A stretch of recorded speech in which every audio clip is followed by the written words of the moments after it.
What's up? Welcome back to the channel, everybody. I'm JC. This is Esley, and we're in the shop today to show you something special.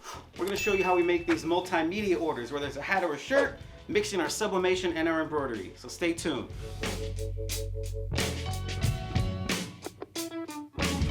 So this step, we're going to start putting the backing on the shirt. So that's what we're going to end up using this piece right here, which is similar to our Hoop Master. It's just a different piece that we got for, which we haven't showed you yet. We got magnetic hoops, just a little bit bigger sizes. These are just amazing. You end up realizing it, if you haven't yet, embroidered, that when you use the traditional ones, it's a little bit tougher. With the magnetic ones, it's just time saving. So what I'm using right here, I'm going to use tearaway backing. I want to make sure it's the right one. Last time I ended up using a different type of backing, which really doesn't make a big deal unless you're using certain types of materials. So what do I mean by that? Last time I used an adhesive side backing, which we can go more in detail on that later. This time it's actually a tearaway, sorry, which means that when you're done, just tears away. What's the purpose of it? So the purpose of backing is to stabilize your stitching. But if I were to embroider on this shirt without any backing, what's gonna happen is it's gonna be on the hoop. There's really no stability in the back, even if I tighten. So when it stitches, it's gonna start moving and puckering, which you don't want. If it ends up puckering, what can happen is it's gonna distort your image. It can end up just messing it all up, right? And then it can also mess up the size of the shirt, since it's puckering right underneath when it's embroidered. So you wanna make sure you always use backing on your whatever you're embroidering on, because you want that stability behind it. So that's the purpose of backing. So what I'm going to do, go ahead and, since we do have a roll, go ahead and cut out the size that I do need. Now I more or less eyeball it. I know my size is going to be between these parameters right here. So I measure it there. I just like to turn it sideways just so it makes it a little easier on me. And then just go ahead and cut. Just like that. So then, go ahead and place one of my sides of my magnetic hoop down, just like that.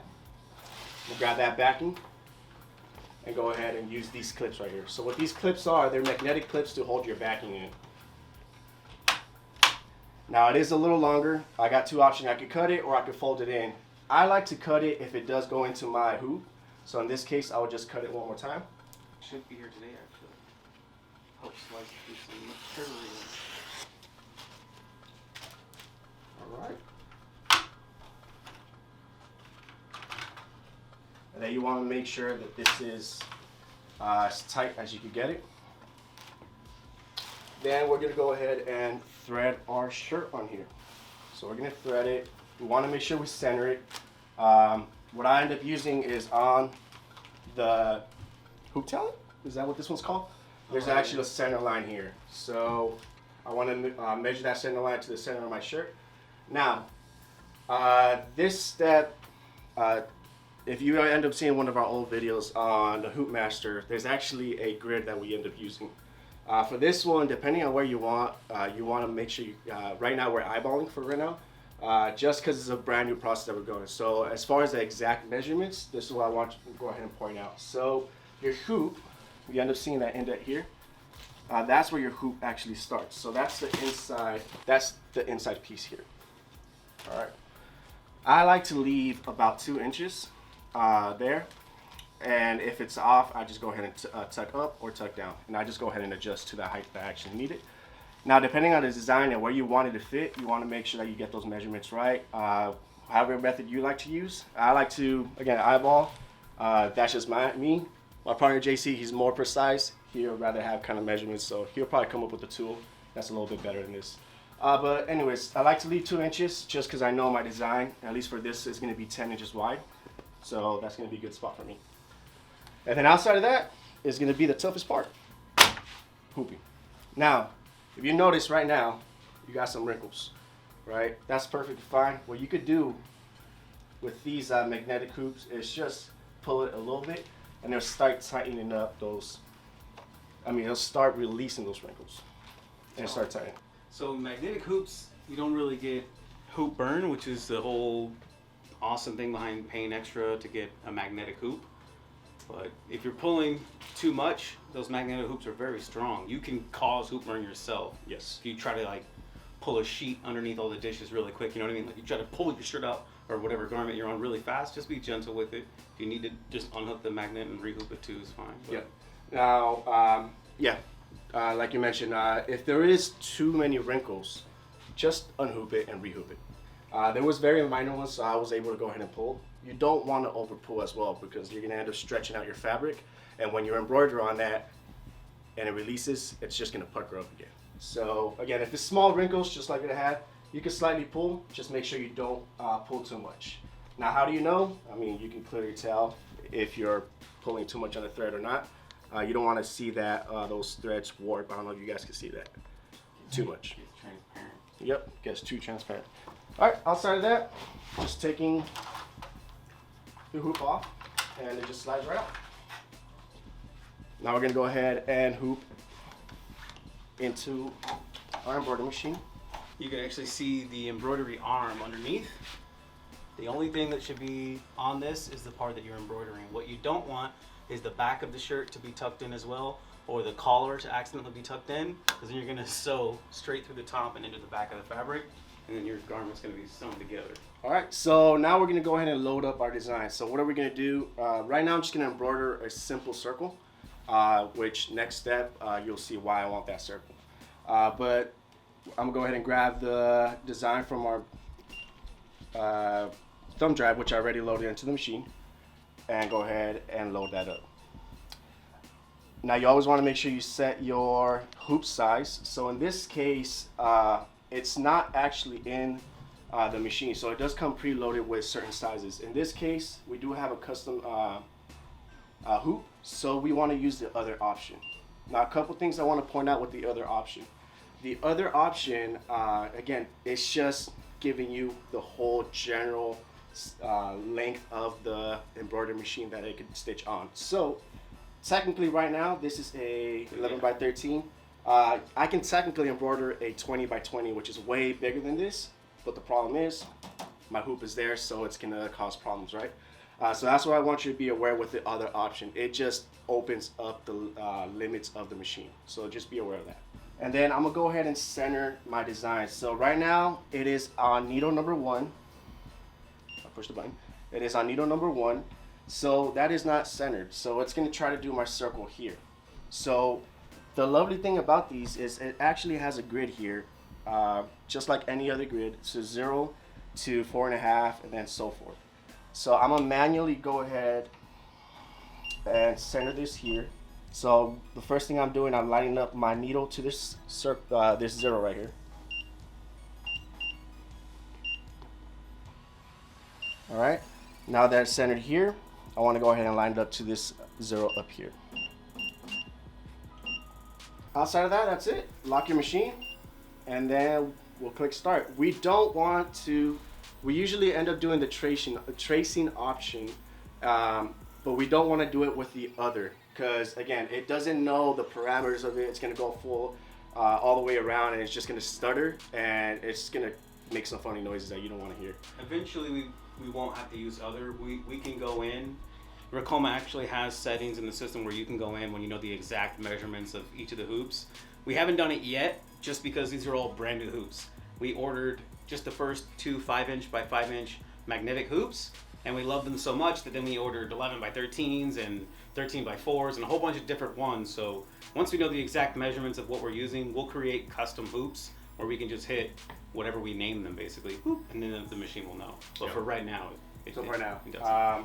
Now I know some of you are gonna have this question: how do I know the design is actually gonna fit? So this is the smallest point is actually 10.5 inches wide. The circle that I'm actually embroidering is 9 inches wide, and since I'm putting it dead center, even if I'm slightly off, I still have that 1.5 inch room to make that mistake. But again, you want to make sure that you are embroidering, if you are using the other option, that you are embroidering a design that's actually going to fit in your hoop, and you give yourself that extra room in case you do misalign it slightly. But yeah, I am embroidering a 9-inch circle on its smallest point. It's 10.5 inches wide. All right, so I messed up. All right, where do I mess up? So if we weren't paying attention, that's why you always want to make sure that you watch your embroidery machine at least for a bit or checking it every once in a while. So if I had walked away, what would have happened is my embroidery machine actually would have started hitting. So remember that thing I was saying about centering your design? I didn't do it properly. So how do I know that? You see where this stitch point is at, right at the edge? It's close to my hoop. Why am I concerned? If you actually go back here, this is representing your embroidery right here. We're not even at its peak point. When it does get there, eventually hit. Now, just by looking at it, I can tell you that the stitch itself is not gonna hit the hoop, but what is gonna hit the hoop is the foot of the needle. So you also wanna be considering that when you're embroidering and lining your design, that foot doesn't hit your hoop. If it does, again, it could cause problems for your machine. So I'm gonna go ahead and re-hoop this and start again and try one more time. What happens if the foot does hit the brace? It'll break the needle. It may break the foot if that would have hit at 1,000, right? It's going hella fast. But for the most part, it would probably break the needle. It might break or bend that foot, but it would throw the axis off on the machine. The machine would hit and probably stop itself, and then the axis has to be at 100 degrees. So it would probably throw that off and hopefully not break the axis, but you don't want to have those kind of hits. It probably wouldn't break your magnetic hoop, but it would definitely screw up the machine, which you don't want to do. But that's why you watch it and you track. You could see that it was off by a little bit there, which is why it's also important to actually take the extra time, go in and set up those measurements yourself. However, we do wing a lot in the shop, and usually we don't run into major issues, knock on proverbial wood. But today is a really good example of, we saw that it was off, so we stopped it before anything happened. And it's like, okay, let's just double check. And here would be the interesting thing, whether we re-hoop a new shirt, or can we hoop this shirt and the stitching that's already on it can still be used. Because one thing that's really cool about what we're doing in this video right now, we're actually stitching white polyester thread, because that's gonna be what we sublimate over. So if there's a little bit of extra thread and we go over it again, that's fine. If it's in its own area and then we do a circle, that's when there might be an issue. So we'll see right now. All right, so figured out what was wrong. So initially, and you guys want to go back and see when I said oops, what I did not do, because it was already set on other, I clicked other again. So it tried to recenter when it was already centered. So in order to avoid that, you want to make sure, which I already did, but I'm just gonna do it one more time just for y'all. You could set any one of these hoops, it doesn't matter. Just click it and click OK. What that's gonna do is gonna center your design for that hoop. All right. Now I want to go back and click my other option. So it is gonna center it again. All right. So we rehooped it, recenter the design, and good to go. So again, the design ended up shifting. So you want to make sure that, if it does happen, just restart, unlock your machine, start over, center your design right, make sure everything is set. Now, sometimes it is your file, so your embroidery file. If you have ever worked with any digitized embroidery files, you're going to end up realizing that you can set a start point. And if your design is off from the hoop that you have, that you're working on the software, let's say my hoop is right here, and I'm working on my design here. If I don't center my hoop, that's also going to throw up where your embroidery machine is going to start your design. So it's going to think your design is over here rather than dead center. So you also want to be aware of that. So yep, we're just going to go ahead and click start and go from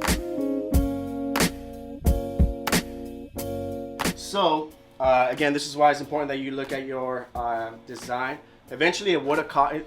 The machine would have caught it itself. But it was embroidering, right? I use quotations because it wasn't. It's a little tough to see too. You can kind of see where the needle marks where it did. But I need to check what's wrong with it.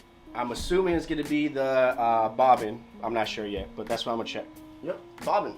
So the bobbin's completely out. So all I need to do is replace that.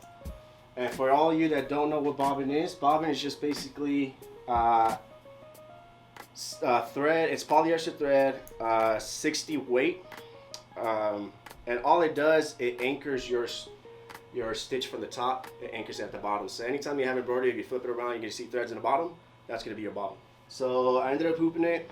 I think we did a video on this already, but just so you guys are aware, you want to make sure that when it is facing as if you're going to put it in the machine, if you pull on this thread, I did it wrong. See, that's what's a pointing check. When you pull on this thread, you need to make sure that it is rotating counterclockwise. All right, and then you wrap it around the pigtail, and you're good to go. You want to hear that click? All right, since it did some stitches ahead, I want to make sure that I tell the machine to go back a few stitches so it can redo the stitches that it missed. And I'm also going to pull on the thread back here just because there was loose thread. Now you can cut it, redo it, but since it's already hooked on there, I just pull the thread in the back. Now on the machine itself, right where it says stop, we're going to go all the way to where it says add. And I want to go ahead, and this is where it's going to get a little tricky if you don't know how many stitches, but depending on the amount of stitches, that's the amount that you want to go back. So I usually start off with about 20, and I know it's embroidering my needle number 2, so I'm going to put the foot down, and I'll show y'all why. It went back those 20 stitches, which I can tell it's not enough, so I'm going to go back another 10.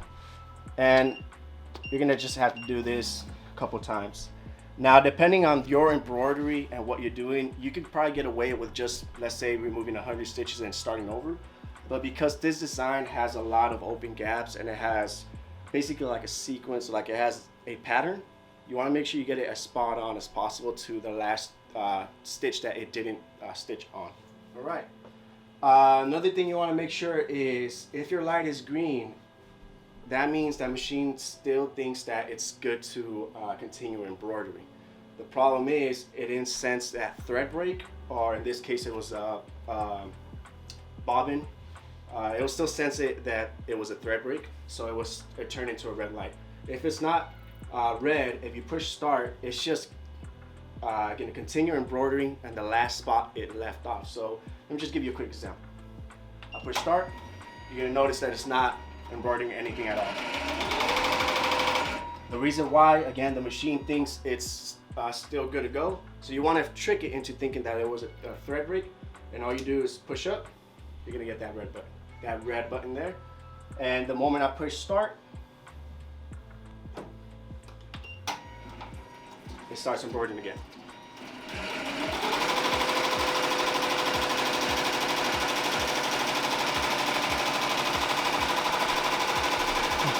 All right. So now that it's done, we just pop that hoop off. Take a look. That's it. So we've got our white thread, white polyester thread here. And then you're gonna see right now, we'll print out an image. We're gonna run one of our logos and then sublimate over it. So we gotta pop this hoop off and then just set these down to the side. Ooh, this is the hard part. If you're not paying attention when you go to set these down, man, these hoops, I toss it on there. Forgot. All right, so I'm gonna leave the backing that's in there on it right now, and when we thread this onto our heat press, then you'll see the image that we're putting over it. It does look like there's a... You notice the stitch here? So this is what I was mentioning earlier, where you got to make sure, because of how this design is set up, you want to make sure that you do get it right where it's at. If I were to go back too many stitches, what would have happened? You would have got a ganged up amount of these threads on her. So this is where it gets a little bit trickier when it comes with this type of design. So I missed about, I want to say 10, 15 stitches, and this is what happened. So yes, if you want to be safe, you can go a little bit more, a couple lines up on your embroidery machine so you can cover it. But again, to me, I've done it before, and it just does too many layers on top, and it just looks a little off. But even this won't look too bad right now when we print it. You'll see. All right, so we've got the shirt on our heat press and it's ready. The next step is actually going back into the design software. We use Adobe Illustrator. You can use whatever design software you want. The great thing about what we're moving to now, the Epson F570 Sublimation printer, it's a printer. So whatever software you're using, you can just set it up to streamline just as easy as right click and print. Well, sort of. So there's going to be two sides to this. we run the print software, or whether we hit, Control P or you open up the print menu, then it's going to open up Edson's menu, and there's a couple settings that you're going to want to change depending on what you're working on. And I'll probably not remember all of those settings, but Esley will walk me through it. All right. So I'm going to go ahead and just hit print here, and it's going to pop up these menus, and I want to go first to color management. So we're going to open up color management, and we're going to let Illustrator determine the colors. All right, we don't want the printer trying to figure out what the colors should be. We want the software we designed that image in, which was Illustrator, to determine the colors. I'm gonna go ahead and click print and send it to the printer. This pops up. This is just giving me a preview of my print. Now, one thing we did realize is that the color here on this Epson page is not the same color as your design. So if it does look a little faded or the colors are wrong, don't trust this. Go off by what you're printing off of. This is just giving you a general idea of what's gonna be. Now that red line that you guys see, that's where it's gonna actually trim. So even though if we did say it was a 22-inch long paper, it's actually cutting it down, and it doesn't give me the details, but again, it's about 12 inches. Now, because going back to what I was saying initially, we did miss one step. I know it's a lot of steps, y'all, but it's just Epson's way of doing it. If you go to color management, for some reason, these options didn't pop up my first time around. So I needed to send it to the printer, cancel, and then print it one more time to get these settings. These settings are important. Yeah, to be fair, you can just right-click, print, send it to the Epson, and it'll print right away. But then you're getting regular quality, if that makes sense. It's going to go off the simple settings. It'll print it out. It'll be nice and quick and easy for you. But we're all about quality in the shop. So if you actually want it to come out nice and look badass, or you want it to come out nice and look awesome, take the extra time to learn these settings like Esley's going through right now and set them up, because it's going to make all the difference in your print. So the one step that we did not do was setting up our profile, and I'll explain what that is. So we want to go ahead and scroll down to Epson textile. So there is two options. There's a rigid option and a textile option. So what is the difference? It's just basically the amount of saturation, so how much ink it is actually going to put on your print or your product that you're sublimating on. So if you're doing anything that's fabric like, so shirts, hats, mouse pads, etc., you want to use the textile option. If you're going to do stuff, for example, like mugs, stuff that's a little bit more Porous or rigid. Porous? Rigid. So mugs, yeah, so textile, any fabrics. Rigid will be, like I said, mugs, metal plates, wood, etc., anything that you can sublimate that's not fabric. Again, it just reduces the amount of color that it puts on your print. So again, we're just putting it on a shirt, so we want to do textile. And then lastly, there is two options here, and we did mess around with those. We did send out a video of that. It is a perpetual option and a relative option. So again, I could just send it to the printer, we're done. But again, if you want that high quality. So what is the difference between both? Simple, relative, if you're doing any artwork or like vector work and so forth. Perpetual, if you're doing photography, like any pictures and so forth. It does mess with the color as well. So again, you can test it out, see what works best for you. We did run a couple of tests, and we did see that clear difference between both. So in this case, we're doing a vector, so we're going to leave it at relative. And then print. So the paper settings were already set. We didn't mess with that, so that should all be there. And we're going to go. As you can see, this is what I mean by the color. This is my blue that I'm actually printing. This is the blue that says it's going to print. This is incorrect. Again, it's just giving you a general idea of where it's going to be at. And then outside of that, it's just print. Now, one thing I want to point out with this type of sublimation here. So the big piece is lining up. All right, so how do we line this up? One thing that we like to do here is we did do a 9-inch embroidery circle. I printed out a 10-inch. I should have done 9.5 because, you know, Yeah. diameter. I always do that. But I added just an extra circle around the actual design. So Yeah, we can see in the design, if you actually look in, all the lettering is really close to this inner black circle here. And you have that gap of color on the outside, that's the additional circle. So by printing a larger image, he's ensuring that he can line this up and get the actual image we want in our 9x9 embroidery without missing it and then leaving white thread on the shirt that doesn't get sublimated. Yep. So printing it a little bit larger than the size you've stitched out is the key there. Yep. So what we realized is unless you have a perfect eye, right, and you can get that, and even then, you know, JC over here says he has a perfect eye, even then it's slightly off. So this design works best with images that you can kind of have that margin of error. Just to give you an example, and this is just test, this is for fun. I want to print out this. So I did it, right? I did the embroidery work. This was because of lack of backing, so this is another great example why you want to make sure you do have good backing on there and it's nice and tight, but that's not the point of this. The point is, I didn't align it perfect, right? So you can see that white thread here, the border of the embroidery in the bottom, and then you see the actual sublimation on top. So again, unless you have that perfect alignment, you want to make sure you give yourself some sort of design and work with the design to make sure that you do have a little bit of room to have that margin of error, right?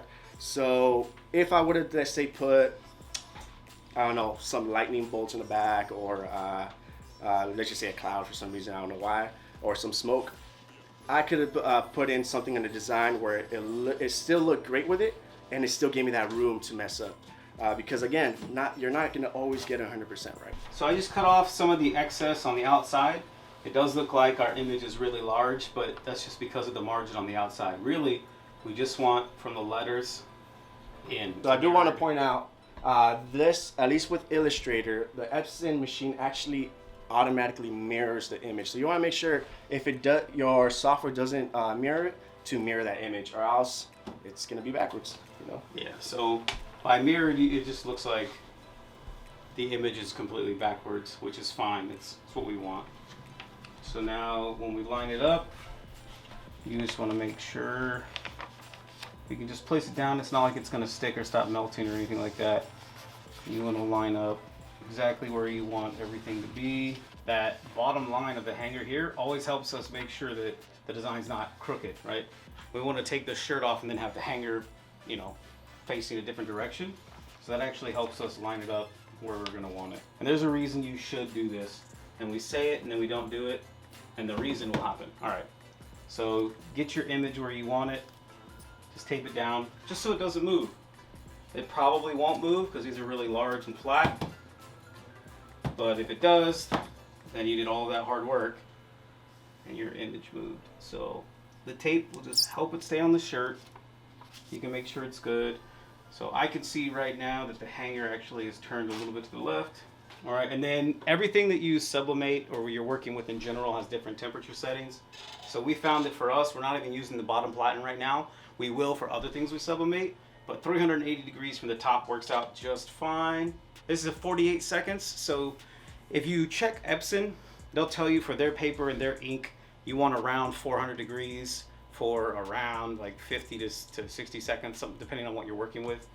And what we found is actually 365, 370 to 385 degrees, and 45 to 55 seconds works for most things just fine. And that's trial and error for some things too. We did put some neoprene in here, mess with some stuff, and the neoprene is very different temperature, polyester, etc. You want to make sure when you're sublimating that this automated clamp, I know we talked about it in the video where we did a quick test on the hat. If you guys haven't seen that video where we unboxed this Epson, go check that out. But these auto clam heat presses, you don't want them to just pop off because they're creating a vacuum essentially when you're sublimating, and if that pulls off, it could cause like bleeding or ghosting of the ink to where you don't get the best transfer possible. So I'll take the shirt off for you. Take the shirt off. Yeah, we'll just do the big reveal. Look at that. So you can see the colors in the test, and you can see that it's not crooked. Also, I'll point out that thread earlier. That one thread. Again, you can notice it doesn't like come out bad. Again, if it's just a quick little off, just like this one did. I don't know what that meant, quick little off. If the stitch is off a bit, as long as it's not major, it may work with your design. Again, you want to be aware when you are sending to customers though. Yeah, so that's a good call out actually, Esley. So we will run tests in the shop, and sometimes if you catch me wearing a shirt in a video or Esley, and you're like, dang, that shirt's awesome. And then in another video, you're like, do they know that there's a mistake on this shirt that they're wearing? Yeah, we do. Because we don't like to waste garments, but we will run them for tests. And I have no problem wearing a shirt that I misprinted the color or the pre-treat. I don't mind it, but we wouldn't send that out to a customer. I wear it just because I don't even like to buy clothes. Why, got a print shop, make my own stuff. And on my end, I actually, when like mistakes happens like that, I run with it. I run with it, at least for test purposes, just because what will happen? How would it look like? Sometimes you may find something that, hey, maybe if I go that route, it works better. Or, you know what, I should avoid if that happens, right? We actually had that a couple times where a mistake will happen, and we're like, all right, well, let's just finish it. And then for whatever design or what product we were working on, the mistake wasn't a mistake. It blends in or actually adds to. So there's certain designs that we did that look like, for example, if a meteor exploded and there's just shards of meteor, and the pre-treat had caught on the top of our heat press, and I didn't put a sheet on. And when I pressed it, it added extra little dots. They look like small meteors, and I'm like, oh wow, it just worked out like that. It's not always going to be like that, but. So a couple things I wanted to talk about. So why wouldn't I just embroider this design straight onto this shirt? So a couple reasons. One is you're just creating another option for your customer, right? So, and I will probably do another shirt, maybe like compare both side to side so you can see. But one is the amount of stitchings that it takes for you to embroider this design onto a shirt is going to be extremely higher than this. So this design itself was about 11,000 stitches. If you're running it at 1,000 stitches a minute, that's about 11 minutes. For this design, and I haven't run it yet, but I've seen it, it's about 30,000 stitches if I were to embroider it. That is a lot of thread, it's a lot of time. Again, you're running at 1,000 stitches, let's say you were to get to that point. That is 30 minutes possibly on one shirt, right? So that is one reason. The feel as well. So you are only doing one layer of stitching, and it is very spaced apart. So the feel of this, it is extremely different to if it was completely embroidered. If it was going to be embroidered, you would just basically feel a wad of thread on you. Now there is materials you could place in the back, like no-show or adhesive backing, but that's only going to fix so much. You're still going to have that feeling, just like if you've ever had really cheap heat transfers. You know how they crumble up and they just feel wrong. That's going to be the similar feeling that you get from like you're just wearing a giant heavy patch. Yep. Now, the other reason as well is how many different types of threads, color changes you're going to be doing in the middle. That's going to affect the amount of time you run it as well. And the limitations as well. You're going to have to buy, let's say for this, I'm going to have to buy at least 1, 2, 3, 4 colored threads. Now, I do have these in the shop. Great, right? But what if I didn't have that type of shape, right? So what if JC came to me and I wanted another purple or blue that I don't have in stock? That's where Sublimation is great as well. Now, doesn't remove the fact that you have an embroidery option there. It just gives you another option to go ahead and give to your customer. Lower stitches, lower time, less time that you spend on it. And way more customizable. Yep. And largely customizable, so you can change it. And honestly, even if I wanted to on this design itself, I could put a paint splatter like design on it right on top. But yeah, so those are a couple reasons. No, I mean, I think it's just the marriage of two machines, right? So we've got a dual head embroidery machine, the Ricoma MT1502, which is amazing, and we love to embroider a bunch of different things. But now that we also have a sublimation printer, watching what we do with the two of those machines is what's awesome. So in the other video where we had done a 3D puff embroidered hat off of our Ricoma, we had all those hats and they were all white, and ended up giving that customer a refund. They didn't want those hats, so I was like, okay, they got a refund. We have all these extra hats to test. Just got the sublimation printer. Let's test it out. And it just opens up a whole nother world, a whole nother level of custom apparel. So embroidery is great, super customizable, but doing white embroidery in even a basic shape like a circle, and then sublimating whatever you want over it. Now this is a multimedia shirt. So it's stitched, it's embroidered, but it's also sublimated. It's just that extra level of custom, I guess. All right, guys, I've been JC with J&E Eclectics. Thanks again for stopping by our channel, checking out our content. Hopefully you liked the video today where we show you that multimedia order, right? This is a custom shirt where we blended in sublimation printing from our Epson F570 and our embroidery from our Ricoma MT1502. If you want to get some custom apparel, you want to get some special hats, or you want to check out these new multimedia orders, whether it's a hat or a shirt or a hoodie or whatever, you should already know. Hit us up on Instagram, JE_Eclectics. At our website, jeeclectics.com. Right here in YouTube, smash that like button, leave us a comment below. Or on our website, you can hit us up through our emails, whatever it is. And we'll catch you in the next one.